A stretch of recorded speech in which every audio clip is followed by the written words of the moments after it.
In this video, I'm going to show you exactly how overtime pay works in the UK.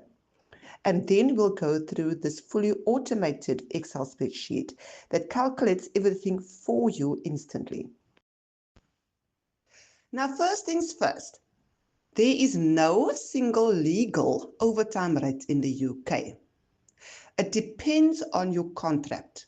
Some employers pay time and a half, some double time, and some don't pay overtime at all, unless agreed.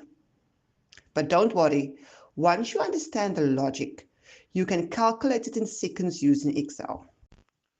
Let's break it down simply. Say if your normal hours is 40 hours per week, anything above that is overtime. So overtime rate is usually, like I said earlier, a time and a half or double time. But for example, if we have an hourly rate of £15 and we worked 45 hours for that week, but our normal hours are 40 hours, which means our 5 hours are overtime.